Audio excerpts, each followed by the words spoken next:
There's a harsh reality about starting a small business. 50% fail within the first year, and 75% of those that make it past the first year fail within the next 5 years. So, how do you defy these odds? How do you build a business that not only survives but thrives, running smoothly and giving you the freedom to enjoy life? These questions haunted me until I discovered Michael E. Gerber's book, The E-Myth Revisited: Why Most Small Businesses Don't Work and What to Do About It. If you're contemplating starting a business or already have one but feel overwhelmed, this video is for you. This is the book I wish I had read before starting my business. Imagine this scenario. You work for someone else and are exceptional at your job, one of the best in fact, but something isn't right. You feel underappreciated or underpaid. One day, your boss says or does something that pushes you over the edge. Suddenly, a thought hits you. Why am I working for this person? I could run this business better. The idea of being your own boss becomes irresistible, and you decide to start your own business. Here's the catch. You go from hating your idiot boss to becoming the idiot boss yourself. Like many, you start a business thinking your technical skills will carry you through. But this is a fatal assumption. Understanding the technical work of a business is not the same as understanding how to run a business that does technical work. Just because you're a skilled video editor doesn't mean you know how to run a video editing business. Every business owner embodies 3 roles: the entrepreneur, the manager, and the technician. The entrepreneur is the visionary, dreaming of the future. The manager lives in the present, organizing and structuring the business. The technician is the doer, focused on getting the work done. These roles often conflict, creating a battle within every business owner. Understanding these roles is crucial for balancing them and ensuring your business runs smoothly.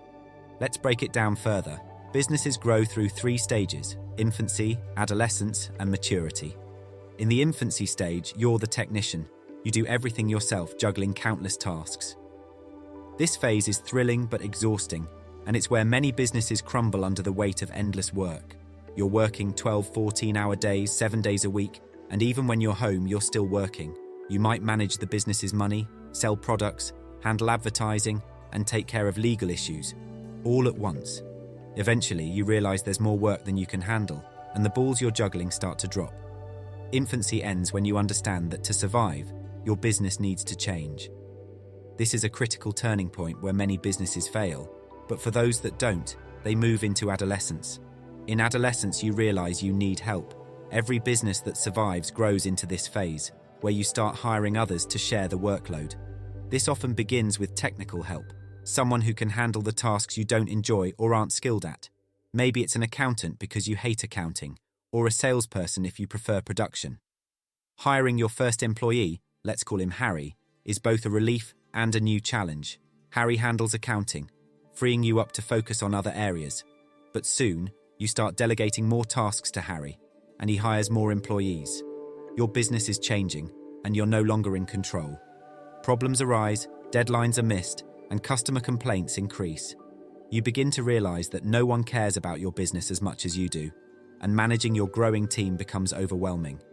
You might feel tempted to shrink back to a simpler operation, but that's not the solution. This phase tests your ability to manage and grow your business without losing control. Maturity is the goal, but it's not guaranteed.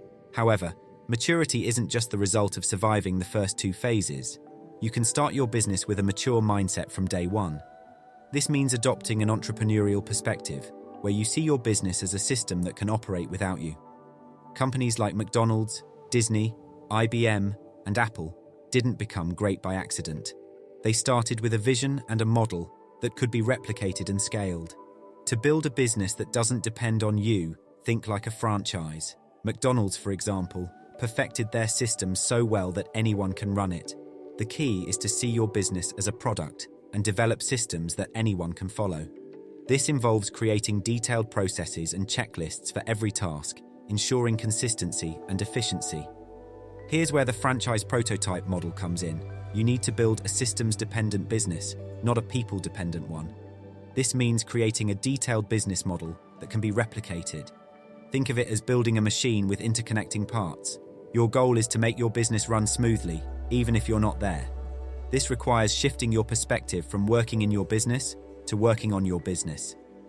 To build a system-dependent business, Start by creating checklists for every task. Write how-to manuals with step-by-step instructions so that anyone can do what you do. This might sound tedious, but it's crucial for your business's success. Without these systems, you'll end up micromanaging and getting pulled back into the daily grind, unable to focus on growth. For example, imagine you're opening a cake shop. Each position in your shop would have a detailed job description.